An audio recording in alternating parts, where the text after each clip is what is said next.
পরিমণির হচ্ছে যে বেড়ার অভাব নাই, ও যে আমাকে প্রতিবন্ধী বলে মানে আখ্যায়িত করতেছে। আমি যদি প্রতিবন্ধী হই, ও তো চশমা ছাড়া কিছুই দেখে না, চশমা ছাড়া ওইখান থেকে ওইখানে যেতে পারে না, তো ও তো আরো বড় প্রতিবন্ধী। আমি যদি কাজই না করতে পারি তাহলে ও আমাকে কেন রাখছে? আর ও বলছে যে আমি 1 মাস যা কাজ করছি ওর সিসি ফুটেজ আছে। হ্যাঁ, আমি চাচ্ছি যে সকল মিডিয়ার কাছে অথবা আইনজীবীর কাছে ওর 1 মাসের মানে সিসি ফুটেজ প্রকাশ করুক। প্রথম দিন একজনে ফোন দিছিল, যেদিন আমি থানায় অভিযোগ দিছি, উনি আমাকে প্রথমে বলছিল তোমাকে যদি পরি বলে 500 কোটি টাকা পরির বাসা থেকে নিয়ে আসছো, তারপরে হচ্ছে 100 ভরি গহনা নিয়ে আসছো, তারপরে হচ্ছে যে তোমার নামে যদি মামলা দেয় তো তখন তুমি কি করবা, তুমি পরির বাচ্চাকে ফালাইয়া দিছো, মানে এরকম মিথ্যা অভিযোগ গুলো আছে না। হ্যাঁ, উনি কি হয় পরির ওইটা আমি জানি না, কিন্তু ওনার সাথে আমি কথা হয়েছে। উনি বলছে যে 1 ঘন্টা, প্রথমে বলছিল যে 1 ঘন্টার মধ্যে মামলাটা যে অভিযোগটা উঠায় নেওয়ার জন্য। পরে আমি বলছি যে অভিযোগ যদি আমি 1 ঘন্টার মধ্যে না উঠাই আপনি কি করবেন? পরিমণির কাছে আমারও তো প্রশ্ন, সৌরভ ওর কি হয়, ও কার সাথে রিলেশন করে, কার সাথে শুইতে যায়, কার সাথে কি করে, ওটা হচ্ছে ওর পার্সোনাল বিষয়। সৌরভ নাকি ওর আগের জামাই। আমাকে যে মারছে সে তো মাতাল অবস্থায়, বাংলাদেশ বয়ফ্রেন্ড মানে পরিমণির। আমাদের মতো মানুষ ওকে কিছু করতে পারবে না, মানে ওটার জন্যই তো সাধারণ মানুষ ওর কাছে দিনের পর দিন প্রচালিত হচ্ছে। ওর বাসার ভিতরে তো ও সারাক্ষণ মেকআপ রুমেই থাকে। ওর মেকআপ রুমে নেশা, যা যা করা লাগে মানে যেগুলা করা লাগে ওইগুলা তো মেকআপ রুমেই করতেছে। আমাকে যে মারছে সে তো মাতাল অবস্থায়, একটা নর্মাল মানুষ তো এভাবে মারতে পারে না। ওইটা আমি বলবো না যে ও খায় না কি করে, সেটা আমার জানারও দরকার নাই, ওইটা ওর পার্সোনাল বিষয়।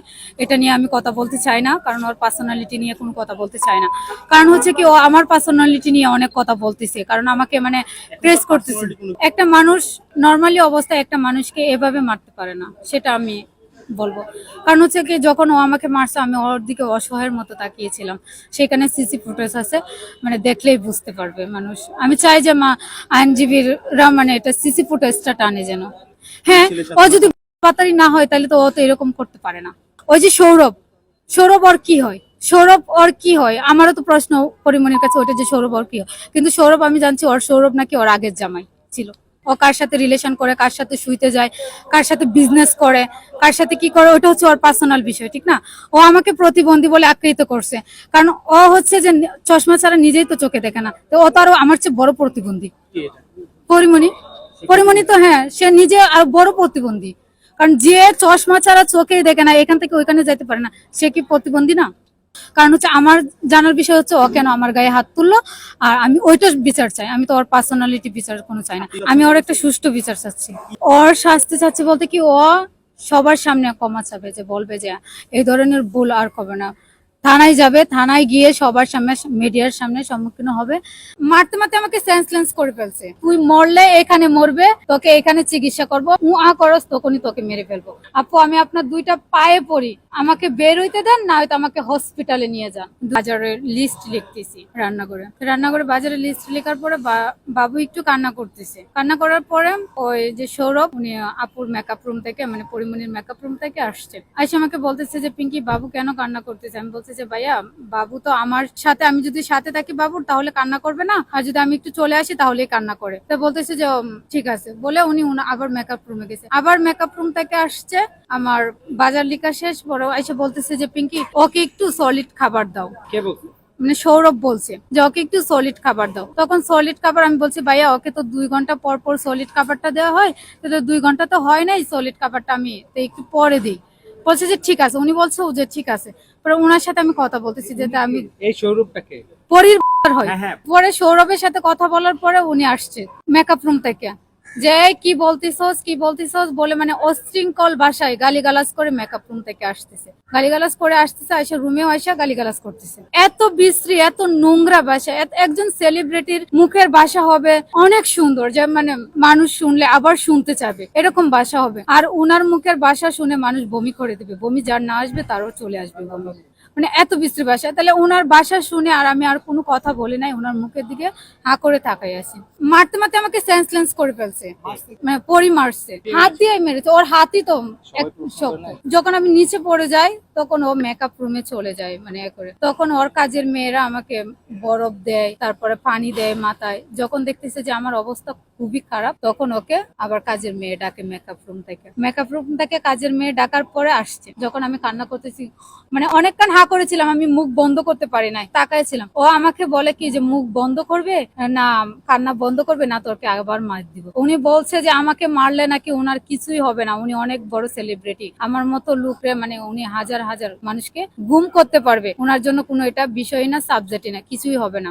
এটা পরিমণি বলছে, মানে উনি একজন সেলিব্রিটি, ওনার জন্য এটা কিছু না। তারপরে ওনার যখন আমি একটু সুস্থ হয়েছি, মানে করছি, তখন উনি, আমি নাকি অ্যাক্টিং করি, সেন্সলেস হয়ে গেছে, এগুলো নাকি আমি অ্যাক্টিং করতেছি উনি বলছে। তখন সেন্সলেস হওয়ার পরে আমি যখন একটু স্বাভাবিক, আপু আমি আপনার দুইটা পায়ে পড়ি, আমাকে বের হইতে দেন, না হয়তো আমাকে হসপিটালে নিয়ে যান, দুইটাতে একটা করেন। ওর কাজের মেয়ে বৃষ্টিকেও আমি এভাবে বলছি যে বৃষ্টি আপু আমি আপনার পায়ে পড়ি, আমাকে বের হইতে দেন, না হয়তো হসপিটালে নিয়ে যান, আমি বাঁচবো না। আমার এজেন্সিকে আমি বলছি যে কাদের ভাই আমার অবস্থা খুবই খারাপ, আমাকে হসপিটালে নিয়ে যান, না হয়তো 1 ঘন্টার মধ্যে বের করে নিয়ে যান। উনি বলছে যে পরি ঘুমাচ্ছে, মানে আমার জীবনের চেয়ে পরির ঘুমটা ইম্পর্টেন্ট, মানে আমার লাইফের কোনো দাম নাই, মানে পরির ঘুমের দাম আছে। উনি বলার পরে 1 ঘন্টা পরে বলছে আমাকে নিয়ে যাবে, 1 ঘন্টা পরে উনি আসে না। না আসলে আবার ফোন দিছি, আমাকে বলতেছে যে পিঙ্কি ঘুমাচ্ছে, পরি ঘুমাচ্ছে। তখন আমি বললাম যে, কান্না করে বললাম যে ভাই আমার লাইফের চেয়ে কি পরির ঘুম ইম্পর্টেন্ট? ওই মেয়েটাকে বলছি, বলে কি আমরা বলতে পারবো না, আপু ঘুমাচ্ছে, রাগ হয়ে যাবে। আমি বলছি তাহলে আপনারা আমাকে বের করে দেন, আমি হসপিটালে যাই, নাহলে আপনারা হসপিটালে।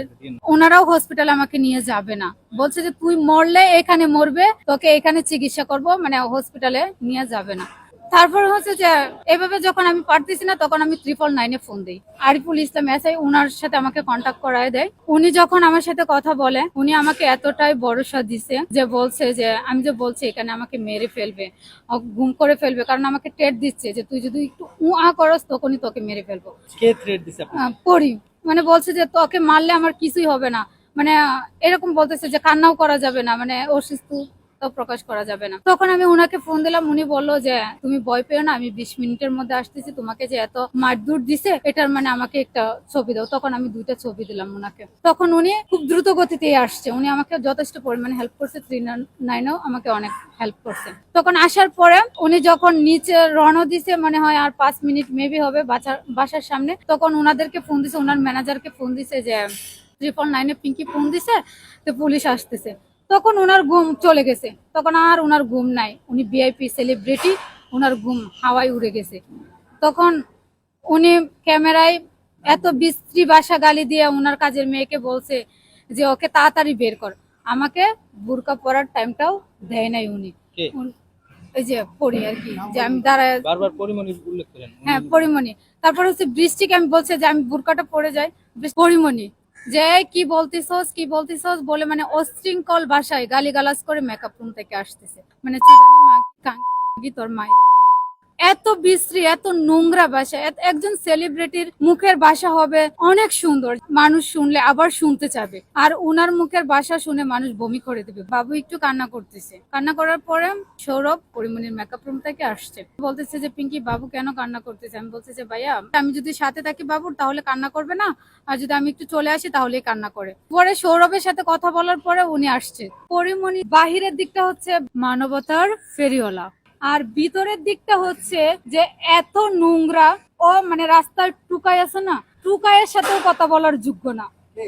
পরিমণি একটা নর্মালি একটা এডুকেশন পারসন, একটা সেলিব্রিটি পারসন কখনো বলবে না যে তোর মায়ের খুঁজি। ওর কাছ থেকে মানুষের ভালো কিছু শিকার নাই, ওর কাছ থেকে ব্যাড কিছু শিকার আছে, আর 12 পাতার ধরার শিকার আছে ওর কাছ থেকে।